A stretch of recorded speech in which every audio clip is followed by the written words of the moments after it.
Buongiorno ai nostri telespettatori, buongiorno ai radioascoltatori. Giovedì 2 luglio partiamo con questa puntata di Buongiorno Taranto, con voi in studio Deborah Notarnicola, una puntata nel corso della quale sicuramente parleremo molto della decisione di tenere ancora una volta Taranto fuori dai collegamenti, ancora una volta Taranto isolata. Mi riferisco al Frecciarossa che si ferma a Metaponto, ma nel corso di questa puntata torneremo a parlare ancora di diverse vertenze sindacali, focus sulla vertenza del call center quando mancano poche ore alla manifestazione prevista per domani. Raggiungeremo infatti Andrea Lumino della SLC CGIL per approfondire, ma parleremo anche di strade, parleremo di spiagge accessibili o non accessibili. Tutto questo ma anche altro subito dopo l'oroscopo, tra poco.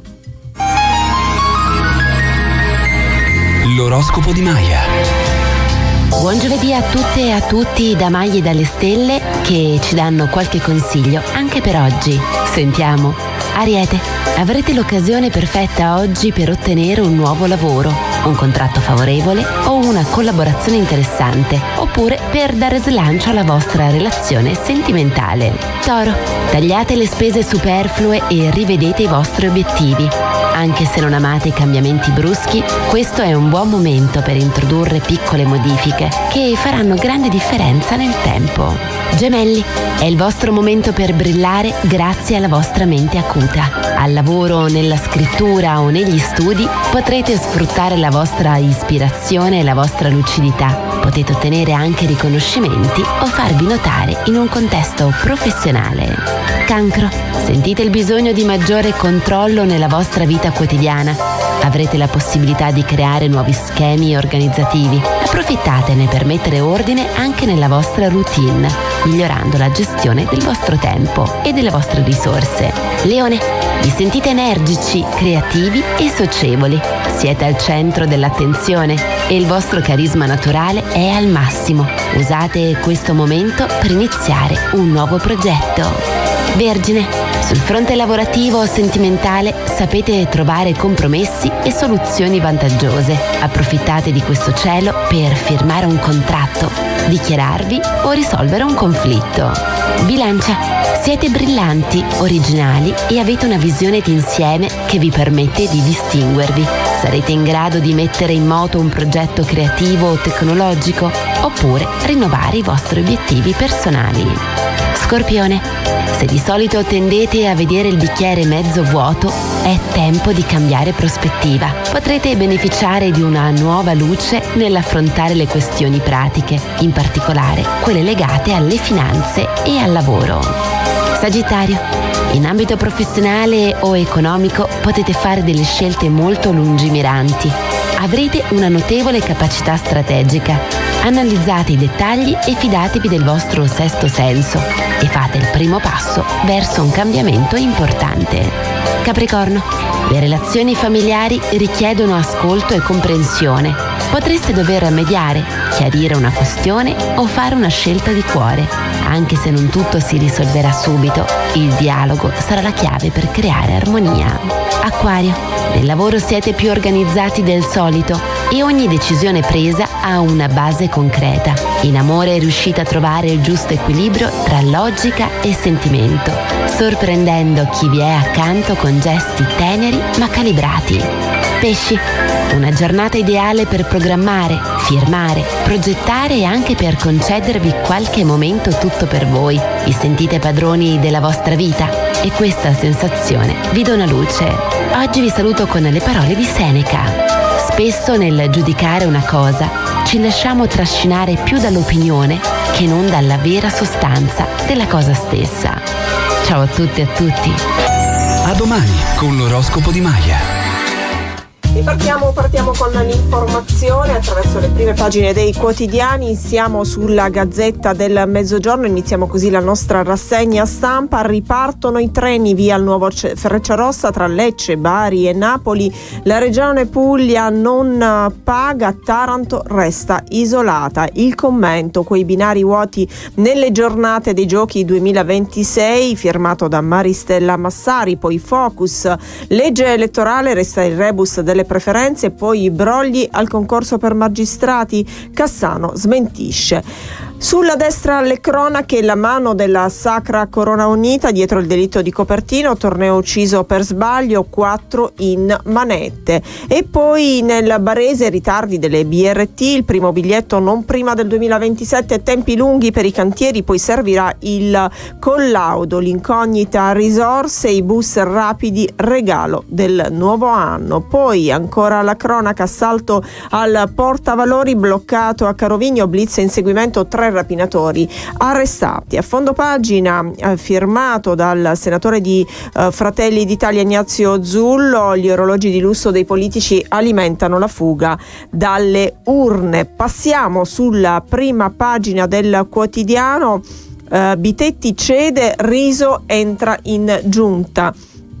La spunta il Partito Democratico, terzo assessorato, il vertice, braccio di ferro e delega al patrimonio, Spalluto di Chima in consiglio. Dunque, dopo l'incontro di ieri tra sindaco Bitetti e segretaria provinciale del Partito Democratico Anna Filippetti, si sblocca la situazione. Sarà Luana Riso a sostituire la dimissionaria Federica Stamerra nella giunta. Accontentati Dem, con il terzo assessorato ora il gioco di incastri prevede l'ingresso in consiglio comunale dell'attuale presidente di Chima Ambiente Alfredo Spalluto, a cura di Paola Casella, pagina 8. Poi a centropagina l'appello di Anci con Manfredi, PNRR, l'SOS dei comuni, fondi per finire i lavori e per gestire le opere. Sulla sinistra treni, rischio stop, la città non può essere esclusa dal Frecciarossa, appello a Salvini. A centropagina al centro mongolfiera aperto il punto di progettazione dell'Ikea, l'atteso sbarco, scegliamo Taranto per i clienti pugliesi. Poi parola alla consulta per le compensazioni, ricorso per TAP regione contro il decreto Meloni. Passiamo alla prima pagina dell'edicola, che propone in primo piano la richiesta al governo da parte di Anci: nessuna opera del PNRR resti incompiuta. Il presidente Manfredi chiede la garanzia di risorse nazionali per completare tutti i lavori che non riusciranno a rispettare le scadenze per motivi indipendenti dalla volontà degli enti locali.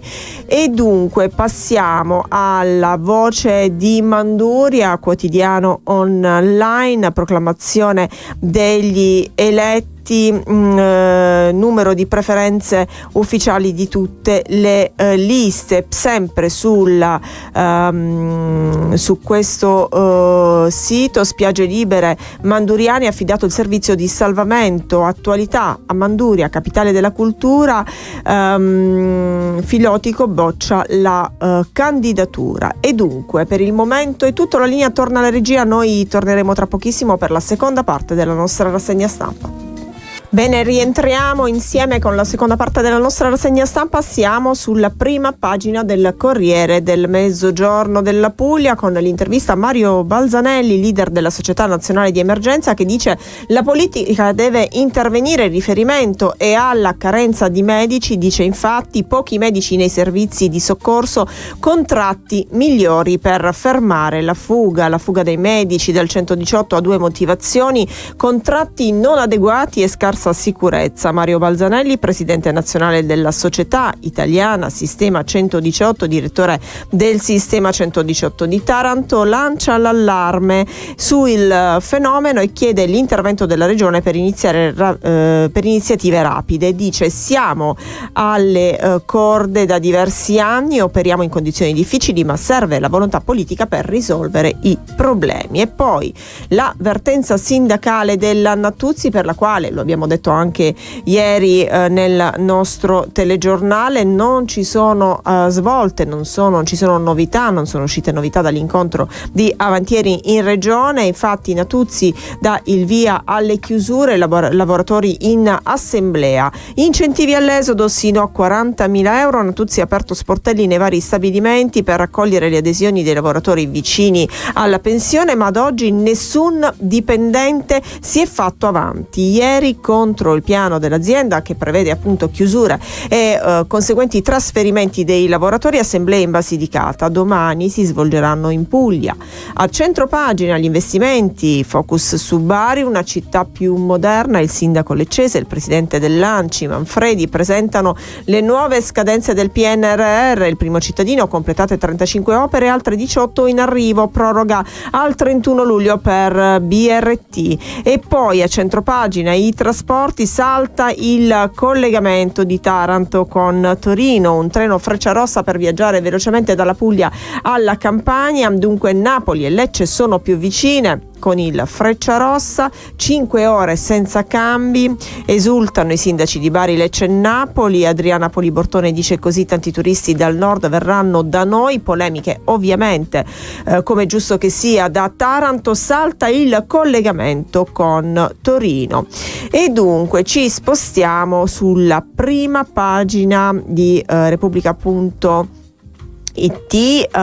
Siamo a Bitonto, sparatoria nel centro storico, ferito un pregiudicato quarantenne. Poi in breve l'inaugurazione treni, debutta il Frecciarossa, Napoli-Bari-Lecce, ripresi i collegamenti con Roma, sud meno solo. Ovviamente questo non riguarda la città di Taranto. L'aggressione, Casarano, paziente non vuole pagare il ticket, si scaglia contro medico e infermiera. Poi l'inchiesta, omicidi di mafia a Bari, confermate 7 condanne in appello, 20 anni al figlio del boss Palermiti. Il caso a Biceglie, travolta e uccisa da moto in corsa, donati gli organi, indagato ragazzo di 17 anni. E poi il Corriere.it, PNRR, Bari promossa da Leccese e Manfredi, completati 35 interventi dei 53 finanziati, 18 sono in fase di realizzazione. Poi il nubifragio su Bari, scatta un nuovo divieto di balneazione sulla spiaggia di Pane e Pomodoro. E dunque tutto per la rassegna stampa di oggi. La linea torna al collega della regia Piero Caffio. Noi ci rivediamo tra pochissimo. Abbiamo in programma il collegamento con Andrea Lumino della SLC CGIL. Parleremo della vertenza dei call center. A tra poco. Bentornati, come preannunciato abbiamo già pronto il collegamento con Andrea Lumino, SLC CGIL di Taranto. L'attenzione è puntata sulla vertenza dei call center e appalti Enel. Buongiorno Andrea. Buongiorno a voi. E dunque, prima di tutto, possiamo sottolineare quanti sono i lavoratori impegnati nei call center sul territorio di Taranto, giusto per parlare anche di quelle che sono le dimensioni della vertenza? Allora, chiaramente è una vertenza che Enel stessa, nel corso della riunione che abbiamo tenuto l'altro giorno con la Regione Puglia, ha parlato della Regione Puglia appunto come capitale semantico rispetto alla clientela Enel come assistenza appunto telefonica. Per cui abbiamo dei numeri davvero importanti, visto anche il riconoscimento stesso ricevuto dal committente, per cui a fronte di 4.000 lavoratori circa sparsi su tutto il territorio nazionale, 2.500 sono qui in Puglia, di cui a Taranto c'è sicuramente, parliamo almeno di 450 persone. Ecco, a Taranto 450 persone, a Taranto anche un posto di lavoro, ovviamente è ancora più importante, è importante ovunque, ma a Taranto è chiaro che ha un peso maggiore per la situazione di cui parliamo ogni giorno. Ma entriamo nel merito della vertenza. Cancellata la clausola sociale, cosa significa? Cosa sta accadendo? Significa che, così come avevamo iniziato a conoscere la storia dei call center all'inizio degli anni all'inizio degli anni 2000 appunto, per cui ogni fine di appalto c'era appunto una crisi aziendale senza alcun tipo di garanzia, e quindi abbiamo conosciuto le varie stagioni di ammortizzatori sociali, crisi aziendali, licenziamenti e quant'altro. Nel 2016, dopo un'avvertenza, una battaglia sindacale di 10 anni, abbiamo ottenuto nel 2016 il riconoscimento appunto della clausola sociale, che è una norma di civiltà, cioè vuol dire nel momento in cui un'azienda si aggiudica quell'appalto, è intrinseco il fatto che quell'azienda debba assumere quei lavoratori che erano stati assunti, appunto, che avevano lavorato su quella commessa negli ultimi 6 mesi, e l'azienda deve aprire una sede non distante più di 15 km da quella rispetto al fornitore uscente. Quindi è una norma contrattuale, è una legge dello Stato che Enel, azienda a partecipazione statale, per cui atteggiamento ancora più grave e deprecabile, ha di fatto fatto venir meno. Perché? Perché in questo appalto sul back office di Enel stiamo assistendo da mesi a un confronto sindacale acceso, in quanto Enel banalmente ha deciso che i lavoratori possano lavorare da Sulmona a Pescara oppure da Potenza a Matera, per cui secondo la logica di questa azienda pubblica un lavoratore che nella stragrande maggioranza dei casi è part-time involontario a 4 ore, quindi con stipendi bassi, possa sobbarcarsi un trasferimento di centinaia di chilometri. Questo non è clausola sociale, questi sono licenziamenti mascherati, fatti con la complicità dello Stato. Quindi l'appuntamento è a domani. Domani è prevista una iniziativa a Bari. A che ora e come siete organizzati, insomma? Domani noi alla Fistel CISL insieme abbiamo organizzato un'assemblea pubblica, perché così come è emerso nel corso della riunione fatta a seguito del presidio di qualche giorno fa sotto la Regione Puglia, questa avvertenza è un'avvertenza non soltanto simbolica, ma è un'avvertenza apripista, perché se è Enel, e quindi ripeto azienda a partecipazione statale, che utilizza comportamenti di questo tipo, che tra l'altro veramente vi rubo qualche secondo, oltre alla clausola sociale c'è il discorso che un'azienda pubblica incentiva le aziende che sostituiscono i lavoratori con l'intelligenza artificiale ad acquisire maggior punteggio nell'aggiudicazione dell'appalto. Tema assolutamente attuale.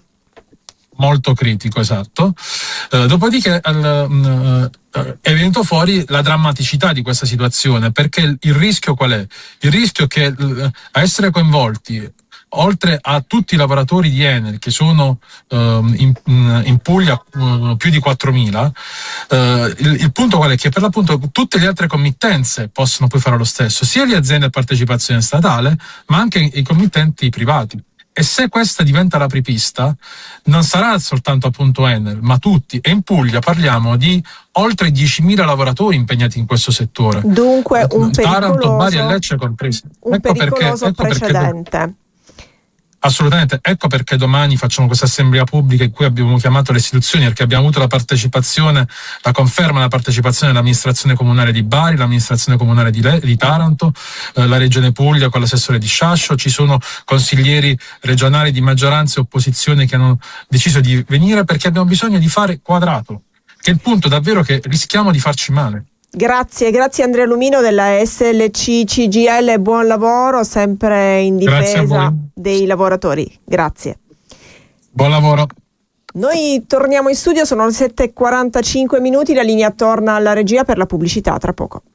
7:53, buongiorno Taranto continua. Abbiamo parlato dell'avvertenza che riguarda i call center per quel che concerne gli appalti Enel, la cancellazione di una clausola sociale che mette a rischio i lavoratori. Diceva Andrea Lumino nel nostro video collegamento, si tratta di licenziamenti mascherati e dunque passiamo ad un'altra questione sindacale, però questa volta si tratta di una notizia positiva. Parliamo degli asili nido comunali di Taranto. È stato raggiunto un accordo sindacale per quel che riguarda le pulizie appunto negli asili nido. Pensate, si tratta di lavoratori che in estate sospendevano la loro attività lavorativa. Dunque in estate, con la sospensione delle attività didattiche, si sospendeva anche l'attività lavorativa delle operatrici delle pulizie all'interno degli asili. È stato raggiunto un accordo con l'assessore al ramo Maria Lucia Simeone che prevede una settimana di attività lavorativa garantita a luglio, 2 settimane ad agosto. È chiaro che non si tratta di un accordo che va a risolvere la questione, non si può chiaramente vivere di poche settimane di lavoro, ma sul tavolo ci sono una serie di ipotesi e comunque sono aperti i canali della comunicazione, il dialogo con l'amministrazione comunale, e pare ci sia la volontà di andare avanti e dare delle risposte a questa parte, a questa platea di lavoratori. Ma ora cambiamo argomento, siamo nel pieno di questa calda estate 2026. Noi con Federica Pompamea abbiamo fatto un giro sulla nostra lungo la nostra bellissima litoranea salentina. Federica Pompamea si è fermata alla Baia del Pescatore, punto bellissimo, dove però ha raccolto le dichiarazioni, i disagi dei residenti e dei villeggianti, e hanno parlato ai nostri microfoni infatti di difficoltà di accessibilità, ma anche di questioni di sicurezza. Sentiamo.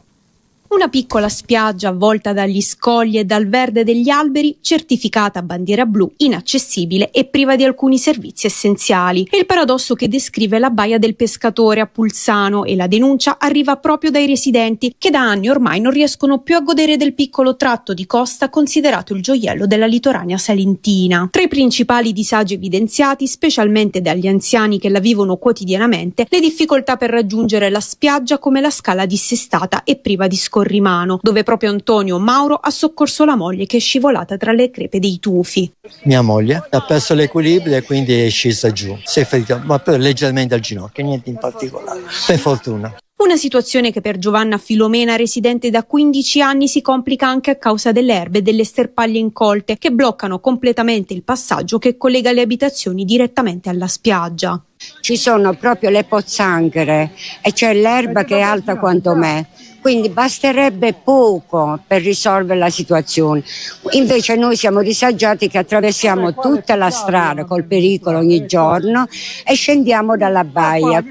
Una soluzione temporanea che non sempre viene accettata dai titolari del bar, che spesso non consentono il passaggio. Un luogo oggi disprezzato anche da Silvana Chionna, turista tedesca che nel periodo estivo risiede stabilmente a Pulsano. Io qua non porto nessuno amici che vengono dalla Germania, perché questo è uno scandalo. Bandiera blu senza bidone.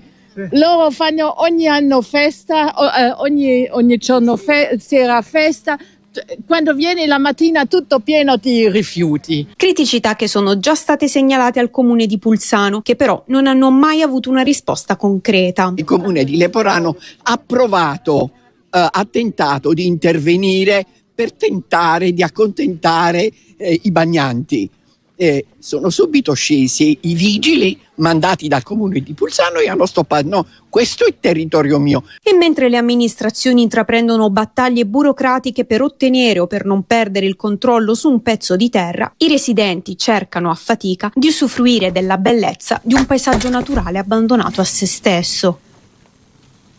E quando parliamo di turismo dobbiamo pensare a questi disagi che vengono illustrati proprio da chi frequenta le nostre spiagge. Parliamo dei nostri concittadini, di coloro che abitano questo territorio, ma anche dei turisti, dei potenziali turisti. Abbiamo ascoltato infatti una donna tedesca, ha parlato della possibilità di essere raggiunta da altri turisti tedeschi. La linea torna alla regia tra poco.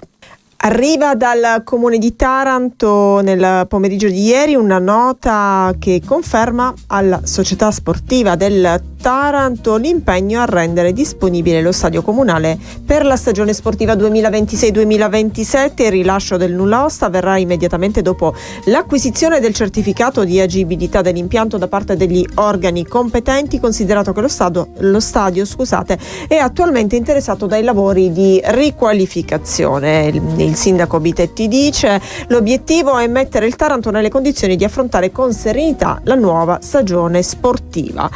E poi andiamo avanti e vediamo come Taranto comincia ad avere i contorni di una città universitaria. Parliamo della consegna ufficiale alla DISU del primo studentato della città vecchia, ma si va oltre, perché sono stati annunciati anche dei nuovi fondi regionali per il recupero di 13 isolati sempre tra la città vecchia e il quartiere Tamburi. Ce ne parla Valentina Castellaneta.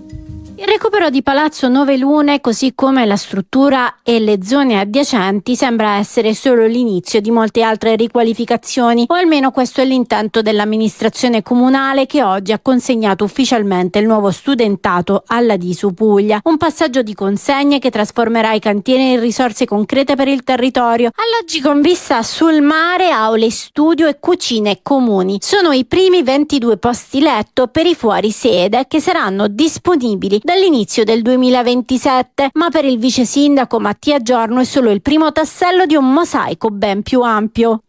È un passaggio importante perché non solo noi raccogliamo ADISU in un'unica zona e quindi rafforziamo il sistema di sostegno universitario del diritto allo studio con l'agenzia, ma poi diamo a questi ragazzi che vengono da fuori per studiare a Taranto, e ce ne sono, nonostante la gente pensi che non sia così, i primi 22 posti letto, alcuni meravigliosi vista mare, nelle more che si completi Palazzo Calò e che parta con la provincia e la regione il cantiere di Palazzo Frisini. Non solo Palazzo Nove Lune, il cosiddetto ex ostello, a settembre e ottobre, ha riferito Mattia Giorno, dovrebbero partire i lavori a Palazzo Frisini, e non solo. Laddove c'erano abbandono e occupazioni abusive, ora lo Stato e l'università si riprendono gli spazi, una rigenerazione urbana radicale che proprio oggi ha incassato una svolta decisiva con lo sblocco di ingenti risorse regionali destinate a recuperare interi isolati della città vecchia e Tamburi. Parliamo di 12, forse 13 blocchi urbani completi, ha detto il sindaco Piero Bitetti.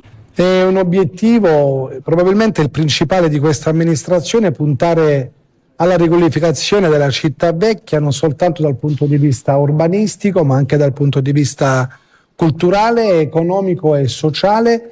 Sì, lavorando in maniera capillare, palazzo per palazzo, quartiere per quartiere. Per Adiso Puglia si apre una nuova epoca di interrelazione tra studenti e tessuto sociale, una scommessa vinta in chiusura di mandato, ha detto il presidente uscente Alessandro Cataldo. La consegna di oggi è la promessa di una quotidianità ordinata e di qualità per i giovani. I primi inquilini entreranno fra qualche mese, ma già da fine luglio le porte dello studentato si apriranno alla cittadinanza. E intanto sono le 8:11, restituisco la linea al collega della regia Piero Caffio, ma vi anticipo che tra pochissimi minuti avremo in video collegamento il vicepresidente del Consiglio regionale della Puglia Renato Perrini, col quale parleremo dell'isolamento della città di Taranto, dunque riferimento alla Frecciarossa, ma parleremo anche di strade. Ora ancora la musica, poi la pubblicità.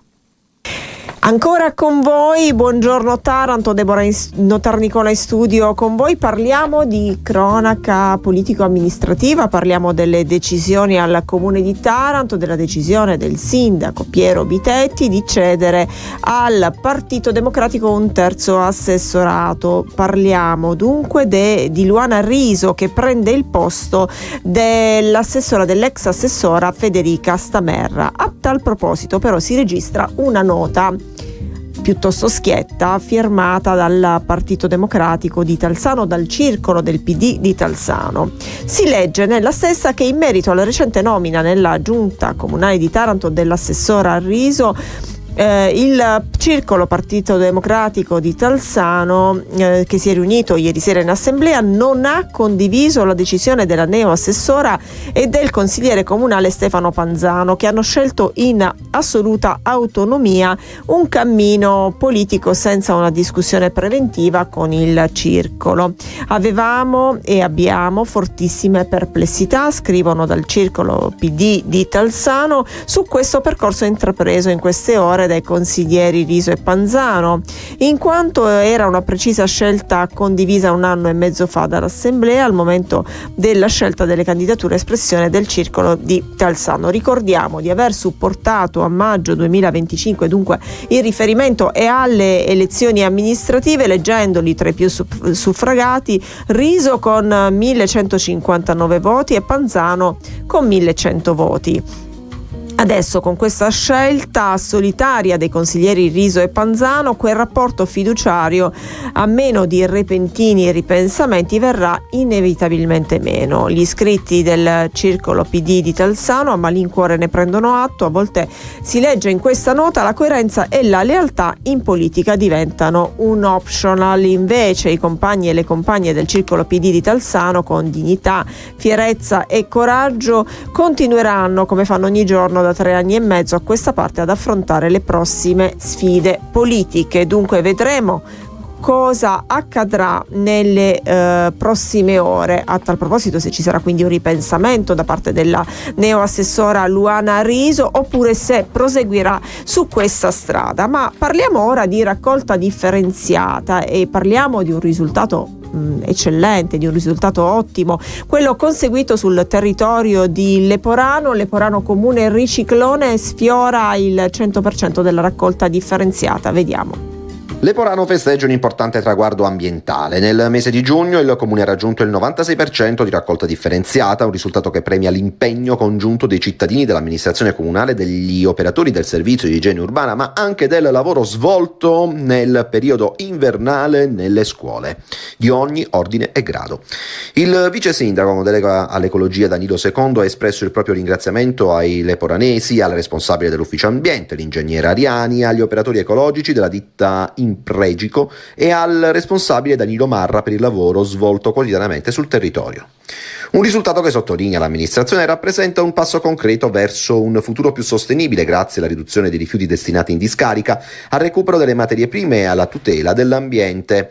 L'elevata percentuale di raccolta differenziata ha contribuito al mantenimento della bandiera blu, riconoscimento che certifica la qualità ambientale delle acque del litorale, confermando Leporano tra le località balneari di eccellenza della litoranea ionico-salentina. Tra le novità annunciate anche il completamento dei lavori per le passerelle dedicate all'accessibilità delle spiagge. Come dichiarato dallo stesso vice sindaco con delega anche ai servizi sociali, abbiamo ultimato anche i lavori delle passerelle per i disabili sia sulla spiaggia di Saturo che della Baia d'Argento. L'amministrazione invita infine la cittadinanza a proseguire sulla strada della raccolta differenziata, ricordando che ogni gesto quotidiano contribuisce alla salvaguardia del territorio e al miglioramento della qualità della vita dell'intera comunità. Ottimi risultati dunque conseguiti sul territorio di Leporano, ce lo ha raccontato il collega Francesco Friuli. Raccolta differenziata al 96% e passerelle per i diversamente abili. Ora ancora musica, noi ci rivediamo tra poco.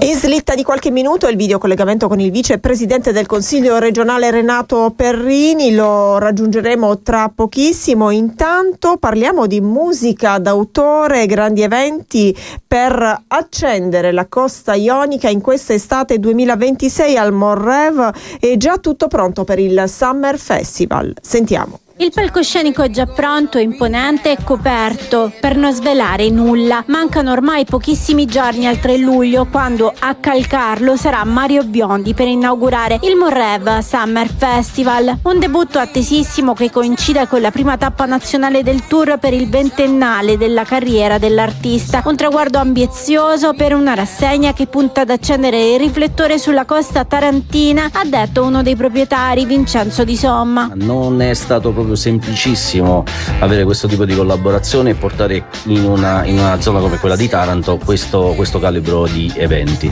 ma tutto sommato la strada è quella giusta, continuiamo in questa direzione e speriamo di fare un 2027 un po' più ampio.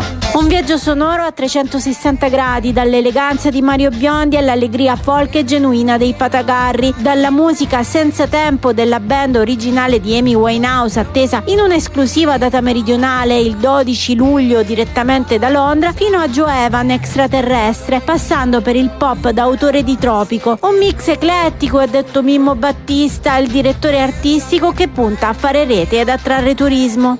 Chiuderemo con un extra evento che voglio tornare negli anni 90, e tra i format che girano l'Italia e celebrano gli anni 80-90 è quello sicuramente più pluripremiato. L'anno scorso l'abbiamo già ospitato e ci sono state migliaia di persone. Vediamo anche dalla tendenza che stiamo verificando che anche quest'anno replicheremo in questo senso. Quindi, come vedete, è una rassegna veramente variegata, è una rassegna che sicuramente non mancherà di interessare tantissima gente, anche e soprattutto di fuori, oltre che di Taranto, che è quello che ci interessa, portare gente nuova nel nostro territorio, fargli scoprire le bellezze. Quest'anno è l'anno del giochi nel Mediterraneo, quindi dobbiamo spingere tutti quanti uniti, fare sistema, come suol dirsi, verso un unico obiettivo, ovvero la bellezza del territorio. E dunque musica, tanta musica e tanto altro nell'estate tarantina, musica anche ovviamente su Radio Cittadella TV. La linea torna alla regia. Torniamo in studio e parliamo di un'altra emergenza, di un'altra priorità per il nostro territorio. Parliamo della sicurezza stradale. Solo pochi giorni fa abbiamo registrato un'altra vittima sulle strade della provincia di Taranto, sulle strade ioniche. Parliamo della 106, del primo tratto della 106, quello che si trova in corrispondenza della raffineria Eni. L'incidente ha causato la morte di un uomo e il ferimento grave di tutta la sua famiglia, sua moglie e i 3 figli minorenni. Nel prossimo servizio parliamo proprio di questo, parliamo di sicurezza stradale. Troppi incidenti sulle strade di Taranto e provincia. Non possiamo continuare a contare i morti. Lo afferma l'ex consigliere comunale Francesco Battista, ora esponente di Futuro Nazionale. A far scattare nuovamente l'allarme è stato l'ultimo incidente, quello sulla statale 106, nel quale ha perso la vita un uomo di 43 anni. Rispetto a questa scia di incidenti, Futuro Nazionale chiede alla prefettura di valutare, nei limiti delle risorse disponibili, un ulteriore rafforzamento dei controlli sulle strade maggiormente interessate dal traffico e nei punti più critici della provincia. Battista propone di investire soprattutto nella prevenzione, con una grande campagna di sensibilizzazione sulla sicurezza stradale, soprattutto durante il periodo estivo. Sarebbe utile, secondo l'esponente di Futuro Nazionale, organizzare punti informativi nelle vie del centro cittadino e nelle immediate vicinanze delle spiagge, distribuendo materiale informativo e coinvolgendo direttamente cittadini, motociclisti e automobilisti. Un progetto che potrebbe essere realizzato in collaborazione con le autoscuole, i consorzi, le associazioni e tutte quelle realtà che con competenza ed esperienza possono contribuire a diffondere una vera cultura della sicurezza stradale.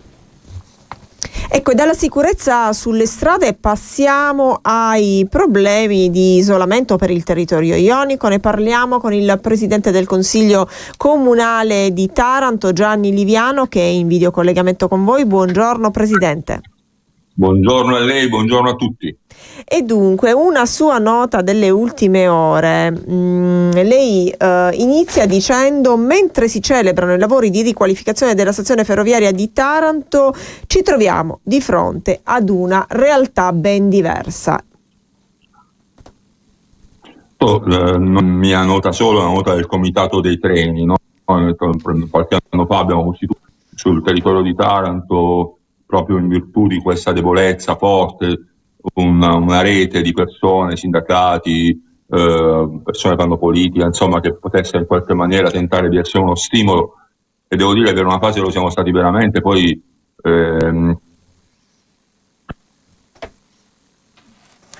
abbiamo qualche problema tecnico, cerchiamo di ripristinare al più presto il collegamento. Il riferimento è ovviamente alle problematiche relative alle scelte di Trenitalia di tenere Taranto fuori dalla Frecciarossa che si ferma a Metaponto, e dunque su questo si sono registrati tantissimi interventi. Stavamo appunto ascoltando il presidente del Consiglio Comunale di Taranto Gianni Liviano, ma anche il vicepresidente del Consiglio regionale Renato Perrini, e ancora tanti altri interventi si sono registrati durante tutta la giornata di ieri.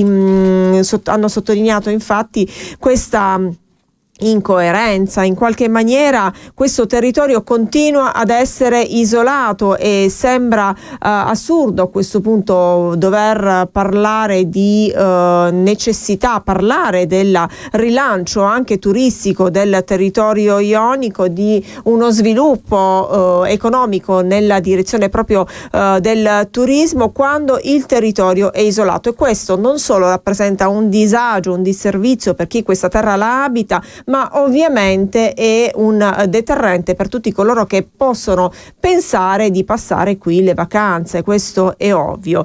La linea torna alla regia per qualche momento, ma prima ascoltiamo e vediamo insieme il servizio proprio relativo a questo argomento del Frecciarossa. Una beffa. Il Frecciarossa passerà da Metaponto ma non da Taranto e questa ennesima penalizzazione per i collegamenti ferroviari diventa un caso politico. Forza Italia con l'onorevole Vito De Palma si scaglia contro la Regione Puglia, colpevole, secondo il deputato azzurro, di non aver voluto investire risorse proprie per garantire questo collegamento strategico, contrariamente a ciò che ha fatto la Regione Basilicata. La Regione Basilicata, afferma infatti il parlamentare, ha difeso il suo territorio, la Regione Puglia ha scelto di non fare altrettanto. Per l'onorevole De Palma siamo di fronte a due modi completamente diversi di intendere il ruolo delle istituzioni. Le conseguenze, secondo De Palma, sarebbero pesantissime non solo per cittadini, studenti, lavoratori, imprese e turisti che perderebbero un collegamento fondamentale con Roma e il nord Italia, ma a pagare sarebbero anche i lavoratori impiegati nei servizi di pulizia, manutenzione e assistenza del Frecciarossa, con inevitabili ripercussioni sull'occupazione e sull'indotto. De Palma attribuisce al presidente Antonio De Caro la responsabilità politica di questa scelta. Il deputato di Forza Italia assicura che chiederà un immediato intervento del Ministero delle Infrastrutture e della stessa Trenitalia affinché venga individuata una soluzione che restituisca a Taranto il collegamento Frecciarossa. Taranto, conclude De Palma, merita rispetto, non l'ennesimo schiaffo istituzionale. Nelle scorse settimane era stato lo stesso De Caro a scrivere una lettera al ministro Salvini. Per il presidente della regione è assurdo che debba essere la regione a farsi carico dell'unico collegamento veloce Frecciarossa tra Taranto e la capitale. Per De Caro non è giustificabile che la prosecuzione del servizio di Trenitalia debba gravare in modo permanente sui bilanci della regione. Una circostanza che, secondo De Caro, sottrarrebbe di fatto risorse alla Puglia, che per loro natura dovrebbero essere destinate al trasporto pubblico locale e non al sostegno di un servizio che dovrebbe rientrare nella responsabilità dell'operatore ferroviario nazionale. D'altro canto, aveva scritto De Caro a Salvini, a poche settimane dall'avvio dei Giochi del Mediterraneo, la portata e il rilievo internazionale dell'evento rendono ancora più urgente la necessità di garantire collegamenti stabili. Il ministro Salvini si era comunque detto disponibile ad avviare un confronto per valutare la situazione e approfondire i dettagli insieme al management di Trenitalia. Intanto il consigliere regionale Massimiliano Di Cuia annuncia la richiesta di una audizione in Commissione Trasporti del presidente De Caro e dell'assessore Raffaele Piemontesa. Ecco, abbiamo intanto ripristinato il videocollegamento con il presidente del Consiglio Comunale di Taranto, Gianni Liviano. Eccoci. Siamo pronti.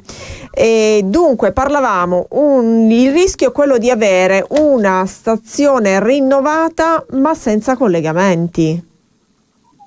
Sì, intanto di nuovo buongiorno, non so fino a quando mi avete sentito perché mi sono accorto che stavo parlando da solo. Dunque sì, questa è, noi siamo abbastanza abituati negli anni alle cattedrali nel deserto, no? Cioè ci stiamo un po' tristemente abituando a queste inaugurazioni un po' pompose, a questi annunci clamorosi, ma lascia perdere che uno di destra, di sinistra, di centro ci interessa poco, a noi interessa il territorio di Taranto, cioè ci interessa di più la qualità della vita e la felicità dei tarantini, poi l'appartenenza politica è importante ma non è fondamentale. E rispetto a questi pomposi annunci che negli anni sono succeduti, non sempre poi sono susseguite delle cose coerenti. Noi avremo una stazione bellissima che stanno rifacendo, li ringraziamo, ma una stazione senza binari e senza treni. Quindi voglio dire, mi pare che ci sia un vulnus evidente, cioè il fatto che abbiano questa questione del Frecciarossa, cioè che noi non sappiamo come andare a Roma, diciamo, no? È un tema, mi sembra, di assoluta rilevanza, che credo sia facilmente risolvibile, cioè se volessimo dare un contributo per la quota parte, diciamo, che spetterebbe alla Regione Puglia, che copre i 30 km che portano da Taranto a Metaponto per la copertura del Frecciarossa eventuale da Taranto a Torino, insomma staremo parlando di poche centinaia di migliaia di euro. Ma se questa cosa non si vuole fare perché si crea un precedente pericoloso per tutti i Frecciarossa e quindi poi la Regione Puglia dovrebbe dare di suo anche per gli altri Frecciarossa e quindi non si vuole fare, la cosa non è complicatissima, basta far diventare il Bari Milano, il Bari Torino, qualche Bari Milano, qualche Bari Torino, qualche Frecciarossa che parte da Bari, farlo partire da Taranto, cioè per tenere un Frecciarossa all'interno della regione Puglia. Liviano, la interrompo un attimo. Nella giornata di ieri c'è stato un botta e risposta, insomma, in particolare mi riferisco all'intervento dell'onorevole Vito De Palma che chiama in causa la regione, ma il presidente De Caro negli ultimi giorni aveva sottolineato quanto questo fosse assurdo, cioè il fatto di dover caricare ulteriormente, appesantire insomma le casse della regione per colmare questa mancanza, insomma, è considerata dal governatore un'assurdità. Qual è il rischio? Che ai cittadini arrivi un'immagine della politica che litiga, che non risolve i problemi, che si scarica la patata bollente. No, guardi, quelli ha perfettamente ragione, cioè quella è polemica politica. L'onorevole De Palma, che fa parte un parlamentare di maggioranza del governo di centrodestra, sostiene la causa del suo governo e quindi dice la colpa è della regione Puglia. La regione Puglia dice la colpa è del governo nazionale. Chiunque abbia la colpa, diciamo, noi dobbiamo risolvere il problema. Cioè la questione di trovare il responsabile è importante ma non fondamentale. La questione fondamentale è risolvere il problema. Cioè Taranto non può rimanere anche alla vigilia dei Giochi del Mediterraneo completamente scollegata dal resto d'Italia. Cioè è una follia assoluta, è una cosa senza senso. Tra l'altro, mi sentite? Sì, pronto? Benissimo, la sentiamo. Tra l'altro, ripeto, cioè il problema è risolvibile se noi ragioniamo su un Frecciarossa che non è il Frecciarossa quello, diciamo, a cui siamo abituati, cioè il Taranto, Metaponto, Potenza, Salerno, eccetera, che arriva fino a Torino, ma se facciamo stare un Frecciarossa all'interno della Puglia, cioè parte da Taranto, passa per Bari, Foggia e poi segue. Al di là del Frecciarossa ci sono una serie di altri problemi. Un problema è il cadenzamento degli orari. Noi, quando il comitato siamo andati a parlare 150.000 volte con l'allora assessore Cilento della Regione Puglia per chiedere che ci fosse una coerenza tra gli orari di arrivo dei treni locali, regionali a Taranto e gli orari di partenza dei treni importanti da Taranto per altri luoghi. Per avere un'idea, per esempio, si tratta di rendere un servizio che sia efficace per coloro che chiaramente utilizzano il mezzo.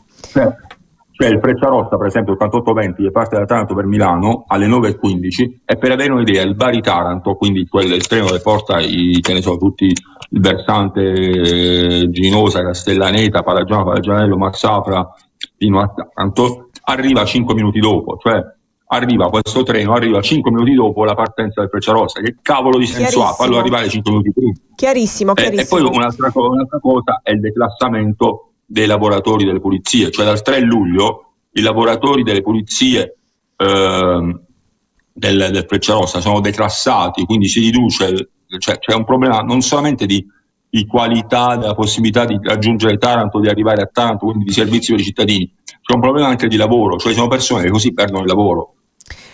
Insomma, questa situazione non va bene. Grazie. Noi un paio di anni fa abbiamo... Grazie Liviano, io devo necessariamente chiudere perché vabbè. Dobbiamo restituire la linea alla regia, abbiamo gli obblighi pubblicitari, dobbiamo restituire la linea. Grazie per il suo collegamento, grazie per la sua disponibilità. Arrivederci. Linea alla regia. E rimaniamo sul tema dei trasporti, in particolare dello stop al Frecciarossa per Taranto, perché riteniamo che sia un argomento assolutamente importante. Mentre la Regione Basilicata ha dimostrato sensibilità istituzionale e lungimiranza scegliendo di investire risorse proprie per garantire un servizio fondamentale, la Regione Puglia guidata da De Caro volta le spalle a Taranto. È un estratto del comunicato diffuso ieri dal vicepresidente del Consiglio regionale della Puglia Renato Perrini, che è in video collegamento con noi. Buongiorno Perrini. Buongiorno a tutti. E dunque, che cosa succede alla fine? Che il territorio rimane isolato. Ora, al di là di quelle che sono le responsabilità, i cittadini hanno un disagio, il territorio rimane isolato, e cosa accade per quello che riguarda questo sviluppo turistico di cui parliamo? Viene vanificato tutto, è chiaro. Ma di cosa parliamo? Parliamo delle solite poesie o video che sento da De Caro, che invece di aiutare la nostra Taranto, soprattutto in questo momento che, per esempio, per quanto riguarda i giochi, che è una vetrina internazionale dove Taranto finalmente potremo vedere un altro aspetto di Taranto che esce in televisione, non soltanto l'Ilva, ma uscirà le nuove strutture che forse negli ultimi 40 anni in nessuna parte d'Italia, in un anno e mezzo sono state fatte una quarantina di strutture così importanti. Invece di cercare di collaborare, io faccio un esempio, sto avendo problemi sulle strade dell'ANAS, sulle strade di competenze regionali e provinciali. Il giorno 7 luglio avrò un incontro sollecitato da me con l'assessore ai trasporti, per esempio per sbloccare delle arterie fondamentali, un esempio come quella della Taranto-Massafra all'altezza dell'Ilva, che sta da un anno ferma a una corsia. Sto cercando di capire qual è il problema, perché se ci sono dei problemi nessuno ci lavora. A questo punto cerchiamo di rimettere la strada a 2 corsie e dopo ottobre-novembre ripartono i nuovi lavori. Cioè non c'è organizzazione, non c'è attenzione dalla parte della regione. Anche questo fatto della Freccia Rossa, ogni volta facciamo vittimismo invece di cercare già da prima, perché questo problema si sapeva da 7-8 mesi e più, di stare tutti quanti insieme e sollecitare insieme, non facendo le letterine o i video, ma cercando di stare insieme e collaborare per fare in modo a qualsiasi colore politico di portare avanti le infrastrutture. Ecco, Perrini, a questo punto che cosa si può fare? A questo punto io sono del parere che bisogna fare quello che si è fatto fino adesso, come fanno le altre regioni, di pagare la parte che spetta alla regione. Poi uno ne discute il dopo, il motivo perché la regione deve pagare queste risorse. Non si può fare a un mese dei giochi una polemica, perché questa cosa va avanti da 20 anni. Io voglio ricordarvi che loro stanno da 20 anni, che stanno 21 anni anzi, che governano la nostra regione. Io sono del parere che adesso, a proposito di giochi, la regione Puglia non ha messo €1.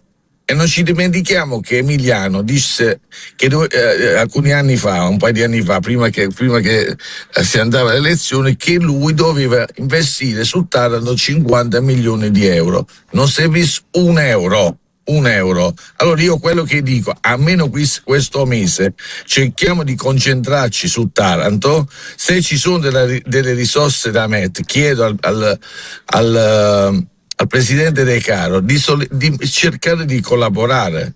È questo che io voglio in questo momento. Le polemiche non servono a niente in questo momento. Assolutamente. Polemiche non danno risposta. Poi magari ci saranno i tempi giusti per capire di chi è la responsabilità. Grazie al vicepresidente del Consiglio regionale della Puglia, Renato Perrini, per questo intervento e buon lavoro. Buona giornata e buon lavoro. Bene, noi siamo addirittura d'arrivo. Buongiorno Taranto termina qui. Io restituisco la linea e ringrazio il collega della regia Piero Caffio per il suo preziosissimo contributo. Grazie ovviamente come sempre ai radioascoltatori e ai telespettatori. Una buona giornata a voi tutti.